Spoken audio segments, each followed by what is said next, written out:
दोस्तों आज आप सब हैरान रह जाएंगे क्योंकि जो 2 दिन पहले आप सब ने किया उसके बदले आपको माफी मांगनी ही पड़ेगी।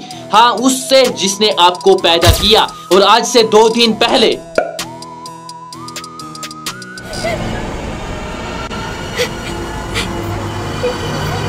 अप्रैल फूल।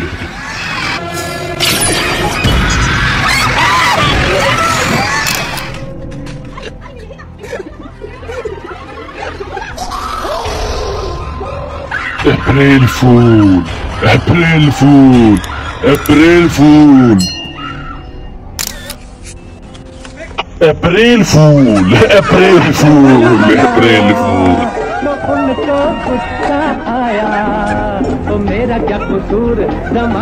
और दोस्तों इस अप्रैल फूल की हिस्ट्री या बैकग्राउंड जानने से पहले कुछ न्यूज़पेपर को भी देख लेते हैं। दोस्तों 1 अप्रैल 1896 को एहरन्स भी अपनी बीवी के साथ मजाक ही कर रहा था, सिर्फ अप्रैल फूल कहने के लिए। लेकिन जब उसने फेस मास्क पहना और अपनी बीवी का दरवाजा खटखटा कर कहा मिसिस एहरन्स कुक दी डिनर, और दोस्तों जब उसकी बीवी ने उसे व्हाइट मास्क में देखा वो बेहोश हो गई और कुछ ही घंटों में मर गई। और दोस्तों एहरन्स की शादी को अभी कुछ ही दिन हुए थे।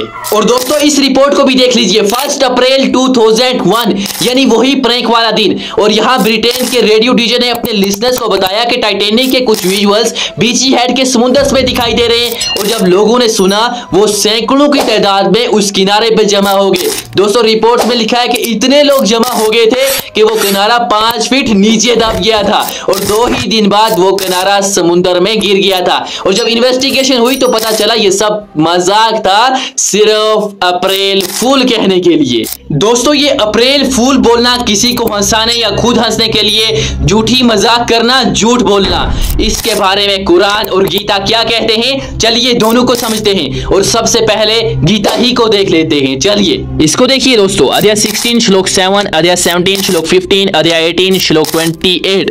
दोस्तों इनमें लिखा है झूठ बोलना, दूसरों को धोखा देना और गलत बात कहना ये सभी पाप हैं, इनमें से कोई भी काम नहीं करना चाहिए।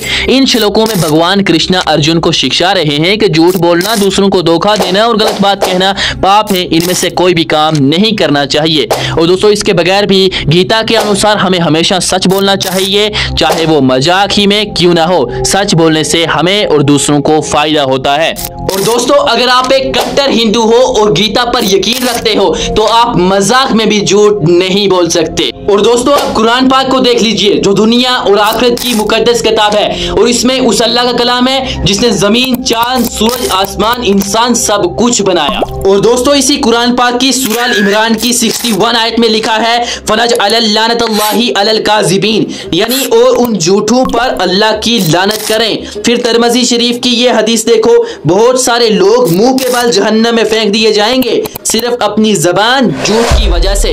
और ये हदीस देखो, नबी करीम सल्लल्लाहु अलैहि वसल्लम खुद फरमाते हैं मैं जमानत देता हूँ जन्नत के दरमियान एक घर की उस शख्स को जो मजाक में भी झूठ ना बोले। और नबी करीम सल्लल्लाहु अलैहि वसल्लम वो हस्ती जिनके लिए अल्लाह ताला ने फरमाया कि अगर मुझे ये नबी ना बनाना होता तो मैं दुनिया ही ना बनाता। दोस्तों एक और हदीस में लिखा है उस शख्स के लिए खराबी है जो बात करते हुए लोगों को हंसाने के लिए झूठ बोलता है। और दोस्तों हम मजाक के लिए दिन भर तो झूठ बोलते ही हैं और फिर दूसरे को बेवकूफ बनाने वाला सिस्टम। चलो अब इस अप्रैल फूल की हिस्ट्री को जानते हैं। लेकिन दोस्तों टॉपिक कुछ और था और बात हमने कुछ और कर दी, लेकिन आप घबराइएगा मत, इसकी हिस्ट्री और बैकग्राउंड मैंने पार्ट 2 में अच्छे से एक्सप्लेन किया है। तो मिलते हैं पार्ट 2 में।